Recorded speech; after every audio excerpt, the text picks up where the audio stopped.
Use a trim tool and take these pins out. They're all along the top here.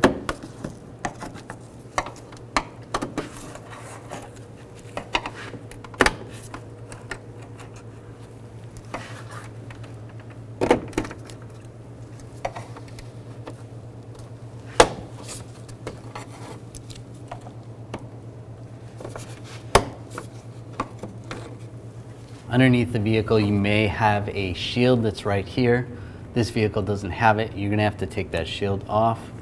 And then also on the sides, take these 3 bolts out. Use a 10mm socket.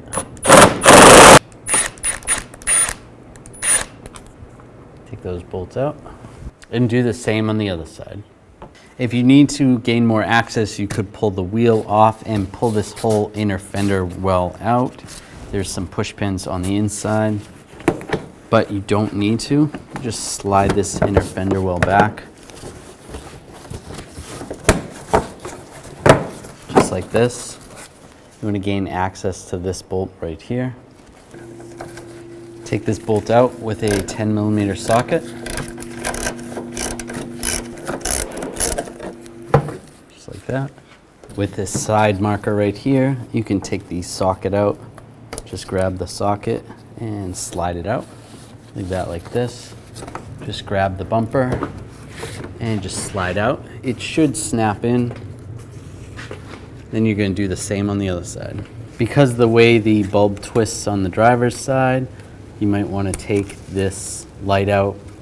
There's a little clip right here. Just use a pick. Just push down on the tab. And just slide this out. You can either disconnect the connector right there or twist it off like that. Now just grab the bumper and slide it forward. Now use a 10mm socket and we'll take this bolt out on the side. Take this bolt out right here. And take this bolt out. All with that 10mm socket. And take this bolt out. Now grab the light and slide it forward.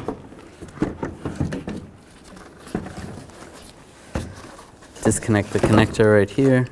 There's a little tab right there. Push down on that tab. There we go. Disconnect that connector. Take the old light assembly, disconnect this connector. Take a Phillips head screwdriver, remove these 3 screws.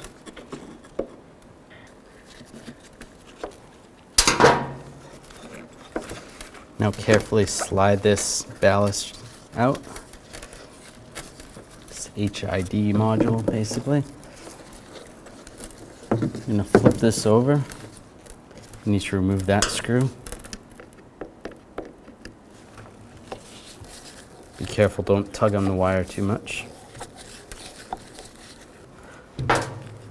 Slide this out and disconnect the connector. There's a little tab right here. Just push down on that. Might be able to use your finger. And slide the connector out. Set this aside. Remove this cap.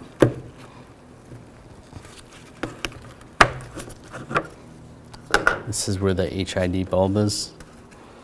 Disconnect this connector right here. Just try to get under here with a pick or just pull it out. And grab the HID bulb. You should always wear gloves when you're touching these. Make sure you don't touch the glass part of it. Twist it to the left. And carefully slide it out. If you need to, you can remove this cap as well.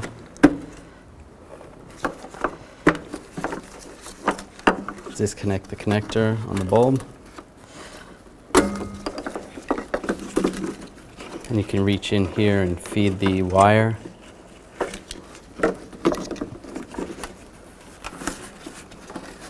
Grab the wire there, fish it through there. There's a couple clamps that might be holding the wire on. And just slide it out. Before we take the bulb out, set up the new one. Make sure you put it on something soft so you don't scratch the lens. Take these covers off. And also this one. And disconnect the connector. Now to pull the bulb out, again, make sure you have gloves on. And there's two little tabs right here.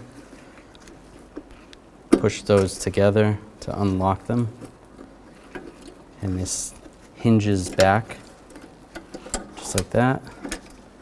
You grab the bulb. I'll just slide it into this area, not touching the glass. Just like that. And then fold this down. So it looks like that. And take the wires, and you're going to fish this through, just like the old one. And fish it through to this last hole over here, where we'll plug it into that ballast module.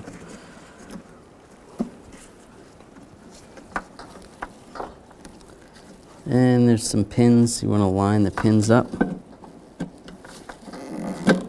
Push it on, and then twist it to the right, lock it in place. Connect the ground.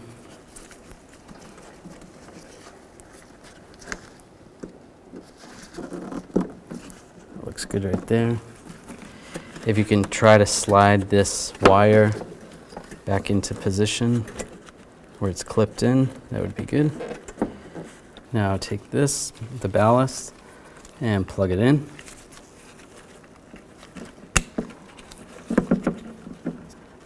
And put that screw that retains the wire, get that lined up and snug it down. So line this up. Just make sure it goes all the way on. There's an O-ring on there. That's good. Put the screws back in and snug them down. Now we can put these covers back on, line this connector back up,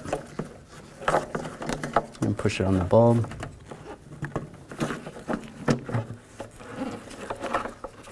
Lock that down. Take the other cover, slide it over here, and lock it down. Take this connector and connect it to the HID. This can slide on here, just like that. After you're done installing these, you're going to have to make your adjustments. You're going to take a Phillips head screwdriver, and it lines up right in here, and that's where the adjuster is. You turn it right or left, depending on how you need to adjust it. Now take the connector and line it up. You can plug the connector in first, and then you can line that up afterwards. Get that all lined up and get the bolts started.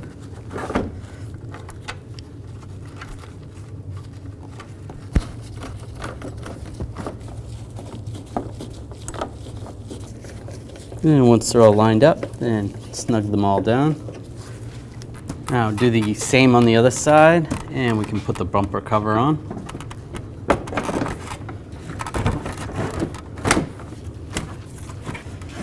Reinstall the socket if you took the socket out, or reinstall the light if you took the whole light out. Just slide it in, twist it to the left. Now line this screw up.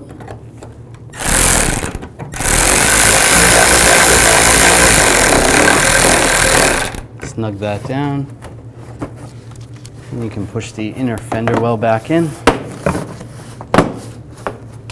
And if you're installing the lens, slide the socket in first, twist it to the right, and slide the front in, and snap it in place. Line the bumper up. There's a little pin right here, try to get that lined up.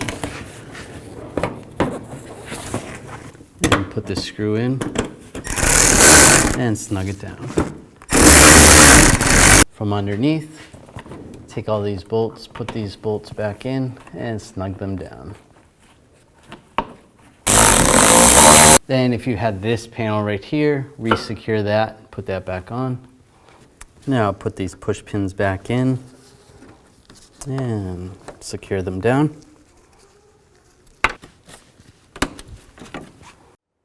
This is going to be a general tutorial on how to aim your brand new TRQ headlamp assemblies. Okay, so looking at your brand new TRQ headlamp assembly, you're going to see where your low beam is, and you'll see a little dot right in the center. And that is the axis point, okay? So what we're going to do is we're going to mark that with an erasable marker, just so it's easier to see. Next, what we need to do is measure from the level ground up to this point and take note of that measurement. Now we're just going to pull the car up to our wall. On our vehicle, we remember that the measurement was 28 inches for our access point. Your vehicle may be different, but that's where I'm going to put this tape, just above that 28 inches. We'll do the same on the other side. Okay, so let's just back the vehicle up, straight back 25 feet from the wall. And now that we moved our vehicle 25 feet back from the wall, we're going to start with our measurement here. That's where the headlamp center is. We're going to go down 4 inches on the driver's side. On the passenger side, we have our line here. What we need to do is go down 2 inches. To adjust the driver's side, we're going to cover our passenger side headlamp. If you look at the back side of your headlamp assembly, you're going to see something that looks like this. This is the adjustment. Some of these headlight assemblies have 1, 2, or even more of them, but you should at least have one. This is how we're going to adjust the headlight beam. Now we're going to lower the top part of the beam down to just below this line. When you turn the adjustment to the right, it brings the beam up, and if you turn it to the left, it'll bring the headlight beam down. And this is this way on most vehicles. Let's continue on to doing the passenger side. All right, we properly aligned our TRQ headlamp assemblies. Okay, and on the quality TRQ headlamps for a pickup truck, the procedure is going to be the same. You're going to find your center dot, mark it, and then you'll measure from the level ground up to your dot. So once your headlamps are properly adjusted, it'll be time to adjust your fog lamps. You'll notice on the driver's side, the focal point is all the way at the bottom right now. I would like to bring it up so it meets up with approximately the bottom of the focal point of the headlight. Some fog lamps have an adjuster, others don't. The ones that do have an adjuster, you would just turn the adjustment to the left or to the right to adjust the beam up and down to where it needs to be. Now with your TRQ headlamps and fog lamps properly aligned, you can drive down the road safely.